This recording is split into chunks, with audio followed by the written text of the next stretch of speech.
Welcome to this Thorpe Park Fright Nights review, where I'll be taking and talking you through my experience at the theme park's annual Halloween event.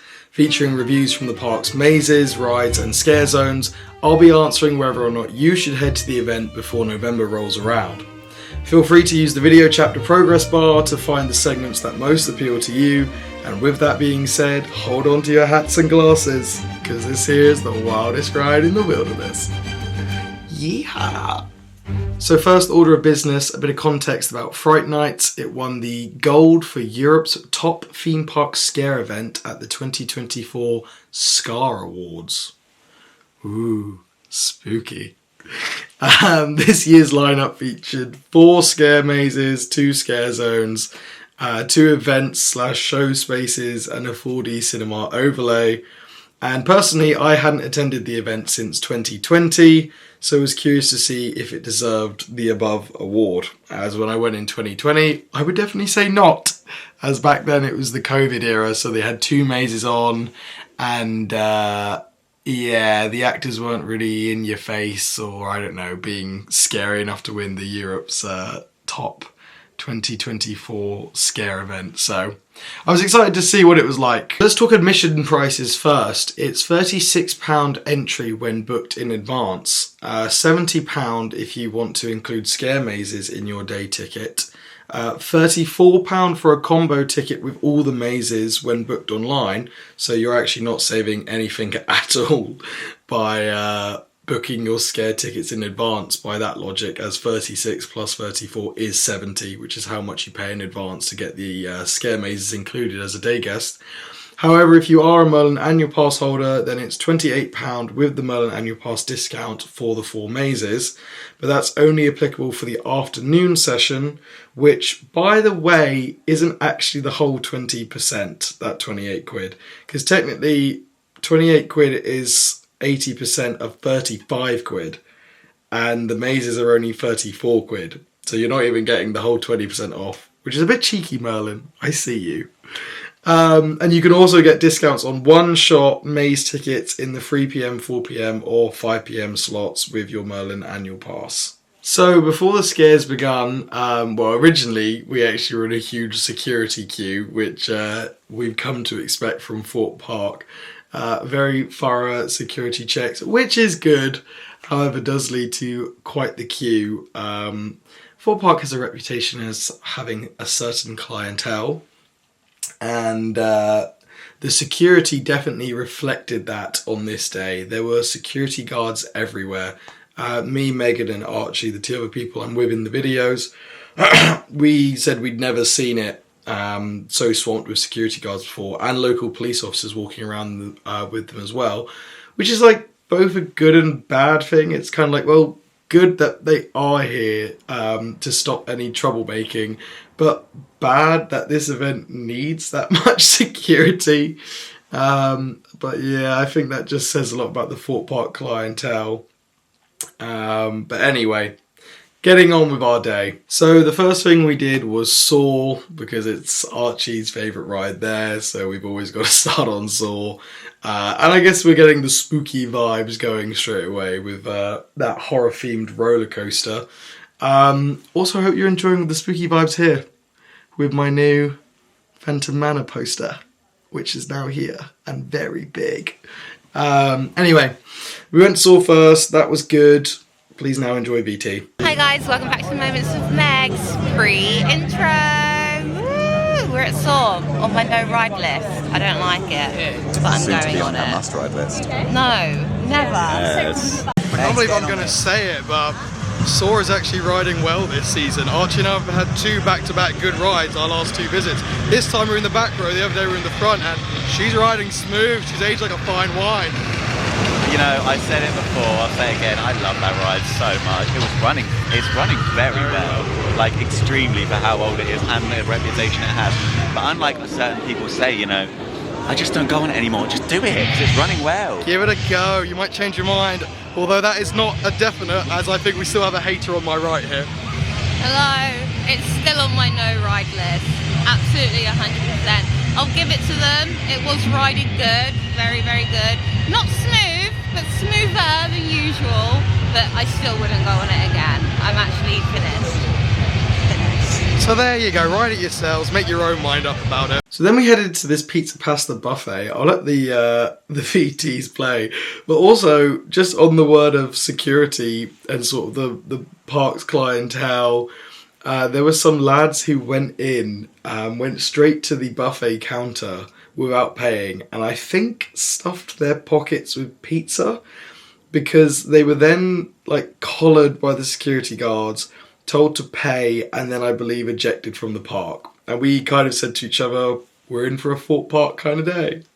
You know, it's going to be a Thorpe Park kind of day when you see that kind of stuff going on. We got a margarita, a salami and a barbecue chicken. There was also a veggie option, but I don't believe in that.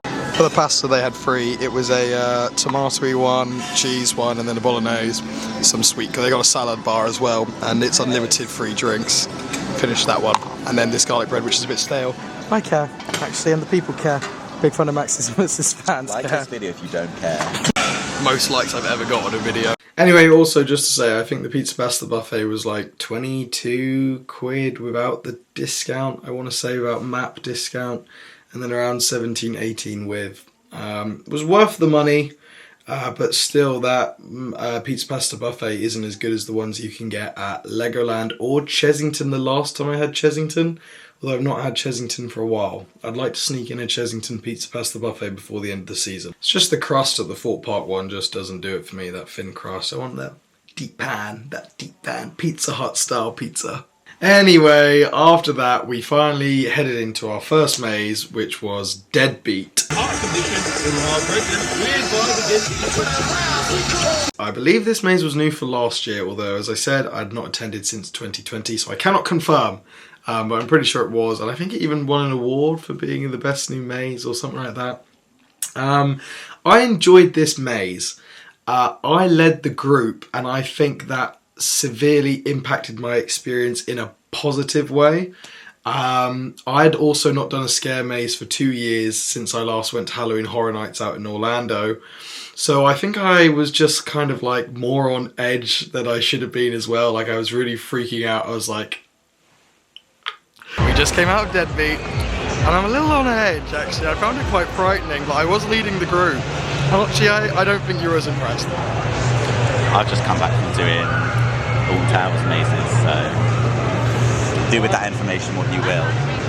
I really thought it was very spooky actually. I was quite impressed. I said you leading, I was impressed was the actors were being quite athletic. You had some on walls, some climbing over the ceiling, some on the floor jumping up at me. So yeah, it was pretty good.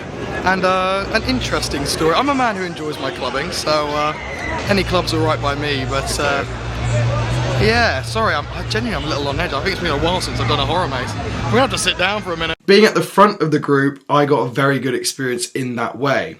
However, Archie, who went in there with me, did not have such a good experience. He was thoroughly unimpressed with that, and I can see why with hindsight. The theme itself is not that interesting. As much as I even say in the VT, I do love clubbing. There's nothing particularly creepy about it. You know, it's not a theme which makes you go, this is spooky now. This is Halloween right there. And the set pieces aren't that impressive. Not really. I mean, there's some layers to it. You know, there's the odd actor above your head, but in reality, there's nothing in the set pieces which really stands out for me like, wow, that was incredible. Unlike a maze which comes up later on in my review. So yeah, I can't help but now look back on it and go, yeah, I can see why if you're in the middle of the group or behind me in the lead, as Archie was, he wasn't that impressed and didn't enjoy it too much. But it was still a good start. And was well length. As I said, in the footage I clearly have just been thoroughly enjoyed it because I'd not done a scare maze for ages, so I was like, whoa, I'm on edge. But yeah, if you weren't leading, I wouldn't say that's the best.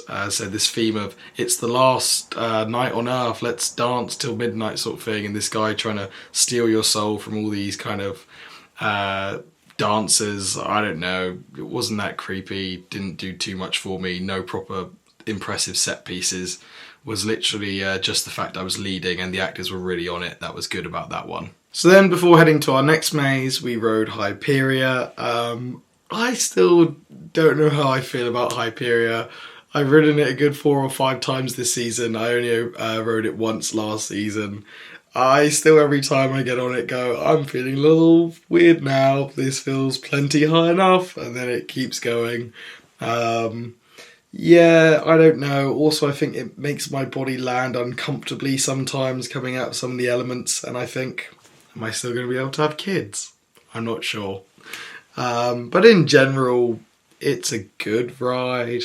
Just not one of my favourites at the park, I think. Second maze, trailers. Hadn't done this one before as it was not around when I last went in 2020, but my understanding is this one has been around for a while now. It was pretty bog standard. I really wasn't that impressed by it.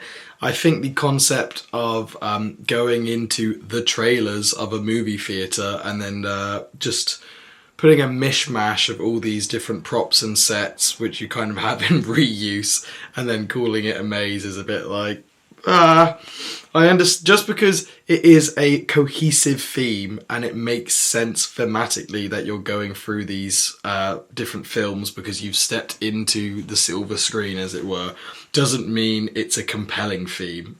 Just because something works doesn't mean it works well. I was just kind of like, it's a bit naff. We just came out of trailers and it was well lengthed. I'll say that about the first one as well. I think they're nice long mazes, aren't you? I'm sorry, they're just not good. No, my standards coming through Alton Towers last week. And you said that was very, very good. That was very good. Those were excellent mazes. But then again, I've always been happy to pay for Alton Towers mazes. I'm just bitter I have to pay for whatever's here. I think the biggest issue about paying here is the fact you go, okay, I paid the 35, and then you're looking at an 80-90 minute queue and you go, something's not adding up here. But because they were initially the mazes were charged because to control guest flow. Oh, what is that? Also was that COVID era? That was COVID era. Yeah. And obviously Merlin's not going to give up a chance to charge people, are they? No. I'd rather have a maze which is fully themed on one specific story and really delves into it, as opposed to just sort of this, as I said, mishmash of recycling all different costumes and sets. But was well lengthed, as I say in the VT, just like the first maze, so at least that's something. I mean, I don't regret going in there, I just didn't think it was particularly compelling. So then we rode Nemesis Inferno, because that was right next door. A lot of fun, intense. Mist was working on there. Inferno's really started to grow on me this season. I've become a bit of a stan. Yeah, even though most of the time I don't like rides which are too intense. We just did Inferno and I have to sit down. It's too intense. I had the double buckle because I ate a lot of pizza pasta, so they said make sure you go row 4, 2 buttons. That's a joke. That was a joke.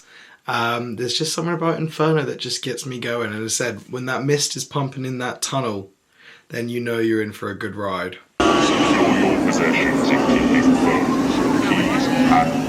You join me here at the blistering towers of Kilimanjaro. Anyway, moving on. Yeah, Inferno, intense. I really grey out on that thing. It's spooky. It's real spooky. Spooky season. Yeah, we're looking forward to doing that in the night. Mist back on in the tunnel. That's what you really want. Me and Archie are going to go for a.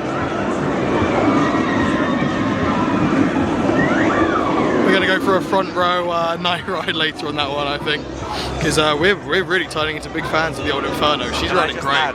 Yes. Nemi, this one is better than new Nemesis. God, she's good. She's getting better with age. She's like a fine wine. She is like a fine wine. So then on our way from Nemesis Inferno to the front of the park, we passed Lucifer's Lair, which is this stage just next to Ghost Train. There was a show going on, an act where the guy was throwing knives at the girl in the performance. A bit of that was impressive. But then as it went on, I was like, this is not that good. And actually, he kind of missed a few knives, which is maybe just poor timing from me to only really have seen that bit. Didn't miss it like she's dead. Missed it as in missed the target, or the knives kind of rebounded instead of sticking into the wood. I think having extra entertainment around the park is a good thing. They also have Creature Campus, a show going on by Stealth as well. We didn't catch that because it's always tight to try and get as much as you want to get in at Fright Nights. But it's good to detract from, you know, the rides and the mazes for people to have other stuff to do, and means those queues are slightly shorter, although in general they are still pretty big across the park. Yeah, and also when they started grinding metal, as I will now show in this footage, if I want to see that, I'll go to a construction site. I don't need to go to a theme park to see that.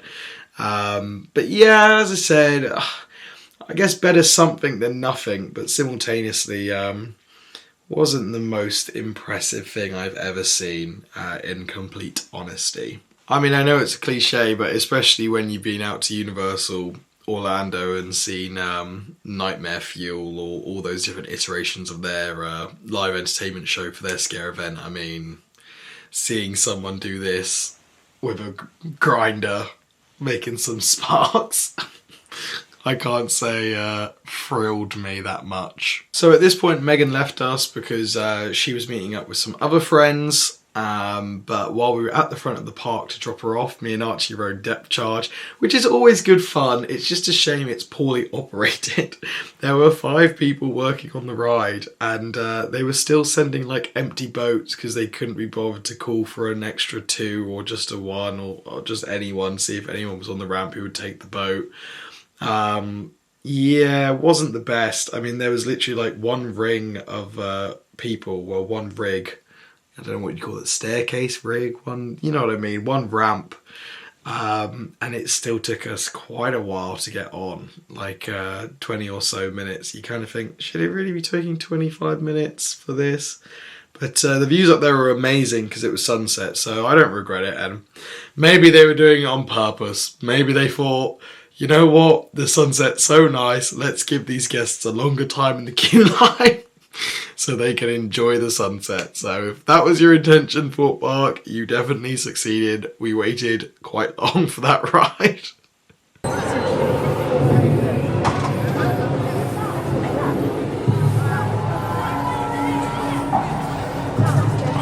You join me. The Swarm. Stealth. Tidal Wave. Join me. You're foolish if you don't. So then we went into Stitches, which was actually pretty incredible. I think that's probably maybe one of the best mazes I've ever done. Definitely, I think my favourite at Thorpe Park. Was an interesting story. You're going into this toy maker's workshop, and then you kind of go further into the factory or the shop, and you see all the kind of twisted creations they've made, and there's kind of you unravel these sinister secrets. Yeah, very, very good. So Archie was originally leading, but then he got so nervous, which is unlike him to get that nervous, that he then switched positions with me. He said, can you lead? So then I was in the front for the second half of it, and I was like, gosh, this is spooky. Because it was another one where you really weren't sure where you were going, very dark in there, but then sudden strobes and stuff. You had costumes. The costumes were excellent. Some of the best costumes I've seen Thorpe Park use. We've got to hurry to the next maze, but quick Stitches review, very good. The masks were very, very good. I think we both said best one of the night so far. They also had all these scenes where you'd have all these kind of very similar looking props like teddy bears or dolls, and you didn't know which one was the real actor and which one were just the static figures. Yeah, I think those scares are always great. You're always on edge going, I don't like it, which one are you, trying to work it out. Especially when I was at the front of the group, so I was most likely to get the scare. Yeah, I don't know if it would be just as good if I was in the middle of the group, that one. Same with when I did DeadBeat. But, well, I guess actually because I was in the front for both DeadBeat and this one, so I got the same sort of amount of scares, and this one I only led for half. I'd still say this one outshone DeadBeat by a long way. This was really amazing. And the actors were giving it 100% again as well. So props to them. Very, very impressed with Stitches. If you're only going to do one maze, it's not to be missed. So then we headed to Stealth. It was a kind of a twilight ride. I wouldn't call it a night ride. They had smoke pumping up from the bottom of the incline up the top hat, and we were in the second row. That's a little hack for you. If the front row has a massive queue like it did when we were there, go for the second row. It's tiered seating, so the second row in every carriage is always slightly higher than the seats for the front row. Mr. Popular with my little ding then. Yeah, then the seats in the front row, so it kind of feels like you get a front row despite the fact you're not in the front row. Really, really good. Love stealth. Another one of those rides which has just grown on me this season as well. I think I got so used to all those LSM launches in Europe. Ding, ding, ding. I got so used to those LSM launches in Europe that getting back on this one this season has really made me think, yeah, I love a good cable launch. Okay, so now the sun was down, we decided it's time for the last maze, survival games. This was the maze we were supposedly most looking forward to. Everyone had raved about it who we'd heard done it. So we were excited to leave it till last so we'd end on a high. And we did not like that maze one bit. So we did survival games, and that was by far the worst maze of the night. I don't know if we just had a terrible run. The night of our lives. Genuinely, it was really awful in there. We didn't understand as well why there was just no actual theming, any real props, sets. Nothing. You could see the actors from a mile away, and I've been thoroughly impressed by all the others actually. I think they've been... We just looked at each other like, what is going on? I started laughing halfway through. It was that bad. It was just a lot of very barren corridors, actors in very generic, kind of tattered, kind of patient zero zombie-esque clothes. The story itself didn't do much for me, just trying to survive the apocalypse. Wasn't sort of as... I love niche, kind of interesting, intricate, sort of... Yeah, well, niche is the best word for it. Sort of horror, like that toy shop in Stitches. This I didn't like. You know, it was just kind of generic. You got to survive this apocalypse, make it through it. Of this virus is out. You need to, survive the patients and get to the end. You could see the actors from a mile off. They also, I think, were maybe a bit tired, I guess. They did okay, but I didn't think the group in there were as good as the ones the actors we'd seen in the other mazes. Yeah, really didn't like this, didn't understand the hype.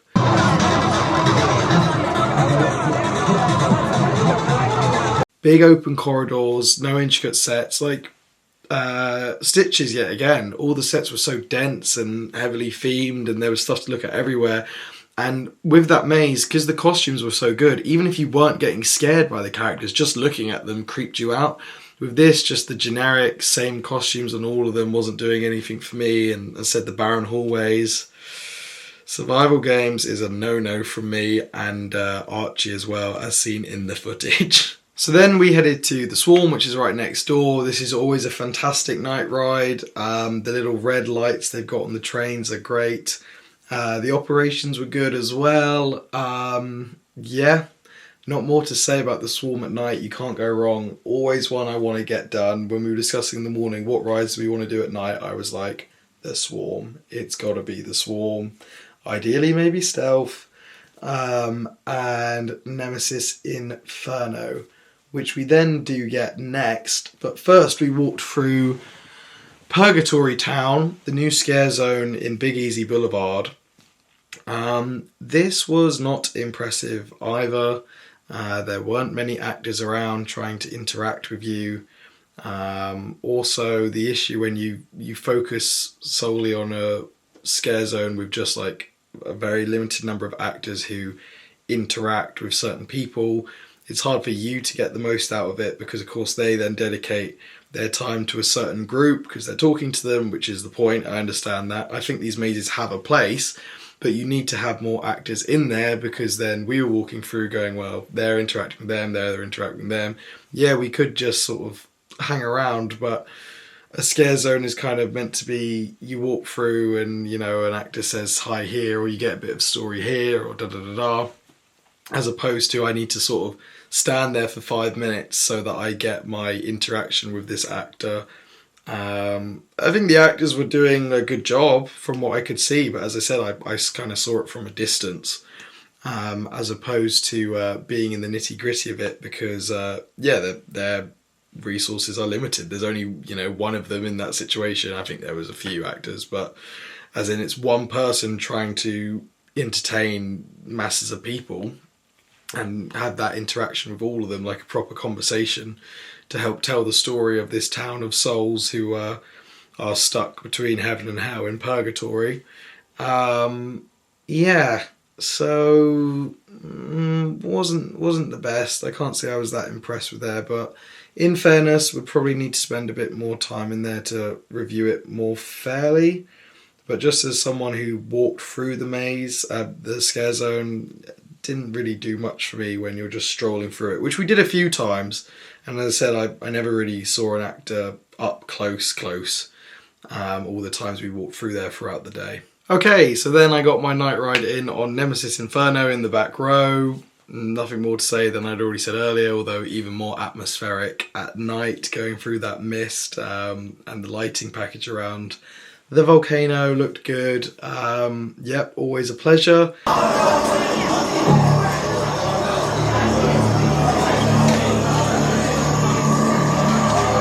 Assume the position, prepare for air. We then headed to Saw.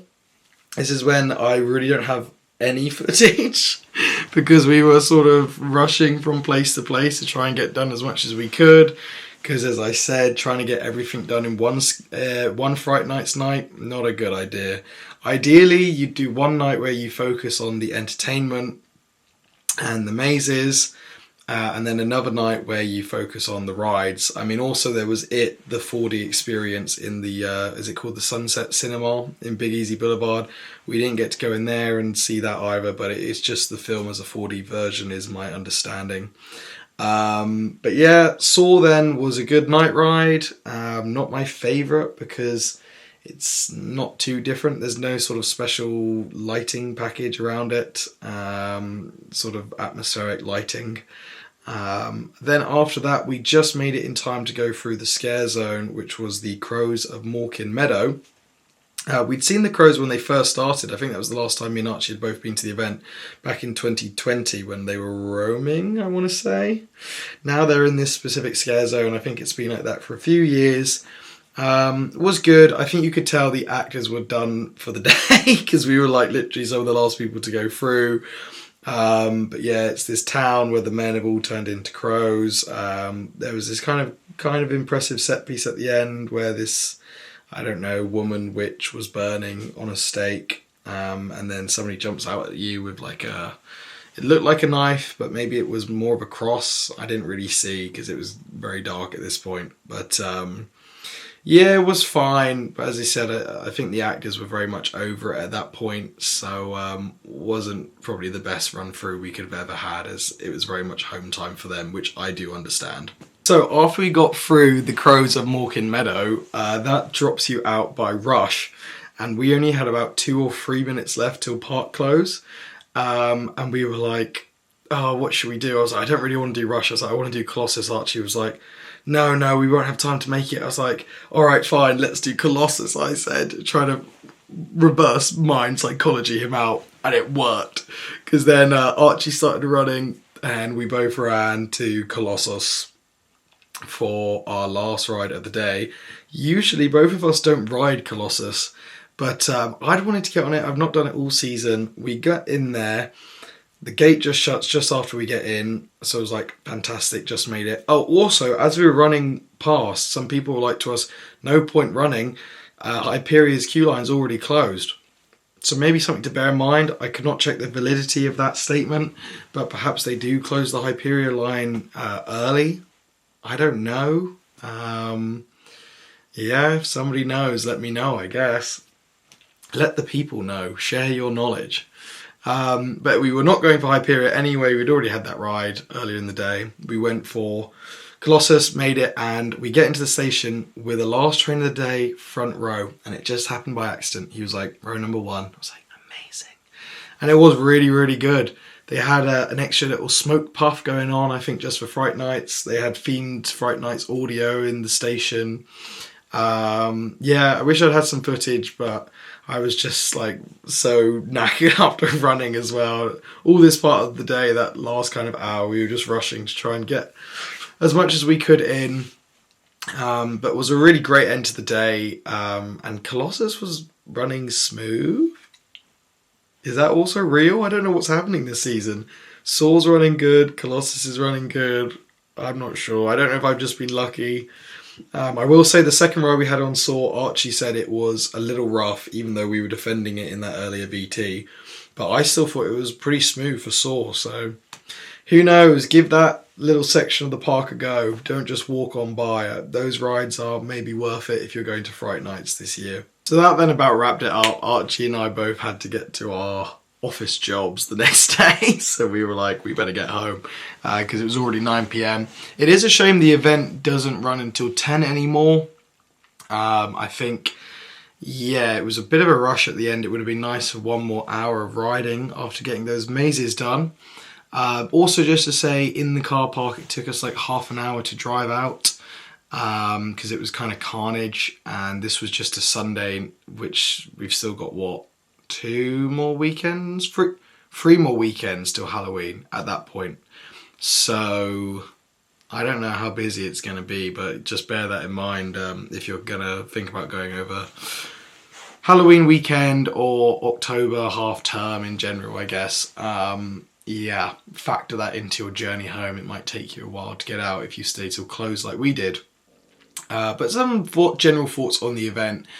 I think if you're not going to be doing any other Halloween events, sure, spend the 70 quid, get the Thorpe Park ticket, get there early, do rides in the morning, do your mazes straight away as quickly as you can, and then try and just rush some night rides at the end if possible. If you don't have a Merlin annual pass, I would say it's just about worth visiting. If you're on a bit more of a budget, maybe just get the day ticket, and I would say get a one-shot fast track for Stitches. But if you want to do 2 of the mazes, then I'd say at that point you may as well just go for the combi ticket and get all 4. As maybe you'll have a better run than we did in survival games. As I said with survival games, it was just kind of the opposite of Stitches. Stitches was very dense, costumes were amazing. This one had very open, long, wide corridors. You could see the scares coming, as opposed to Stitches where it was all sort of cleverly hidden and the dense theming kind of masked what was going on. But yeah, I mean, it's a case-by-case basis, right? It depends what you're into. If you're in for the rides, in for the mazes, you have to make that decision yourself. Same goes for Merlin annual pass holders. Maybe you've already done trailers before or survival games, so you think I'm just gonna pick a one shot for my favourite, or maybe you think I'm gonna go once and buy the combi ticket and once again to do night rides. I would love to go once again and not get a combi ticket, maybe just get a one shot for Stitches and do some more night rides, but there's never enough weekends in Halloween. I think the Americans start it too early at their theme, at like Disney and stuff, when it starts in August, the Halloween season. But I think here it's kind of like, starts a little too late, where it's like, oh, we've only got 4 kind of proper weekends to try and pack in all these scare events you want to get to. Like, I really want to get to Towers, but I just don't think it's going to happen. Because I was meant to go with, well, Archie had invited me to go with him when he said earlier in the video he went to Towers, but I was already booked up that weekend, and that's just the way it goes. Is suddenly October disappears, my birthday's in this month, and you also want to go out for Halloween properly, so yeah, you just run out of time to do all this stuff. So maybe I will sneak another visit for some more night rides, but if not, I'm happy with the one visit I had. We had a really good time. Was still just about worth it for those 4 maze tickets for the 28 quid. But yeah, shame I didn't think much to trailers. Thought DeadBeat was good, okay, but that was mainly because I was in the front of the group, and survival games did not like, but Stitches was amazing. So yeah, and was worth just seeing. If you've never done something before, it's worth seeing it, right? If I go back next year, well, I'll definitely be going back next year, I suppose. You know, if they had the exact same mazes again, would I get the combi ticket? Maybe not, because I've now seen some of them. But if you've not been in them, you know, sure, give it a go. But as I said, I'm rambling now. It's a case-by-case basis. You do what you need to do. If you want to do rides as priority, do the rides. If mazes is important, get the combi ticket. So that's my little review of Thorpe Park Fright Nights. I hope it's been somewhat informative or a little bit entertaining. Even a smidgen would be good. If you'd like to see more videos, they'll be down here, I guess. I just came back from Disneyland Paris, hence the poster, so feel free to watch that vlog series. It is nowhere near as short and concise as this video would have been. But yeah, if that's your thing, give it a go. If you want to see Phantom Manor. And yeah, please do subscribe for more. I hopefully will be getting to a few more Halloween events before it's over. Fingers crossed. So stick around for that. And thank you very much for watching.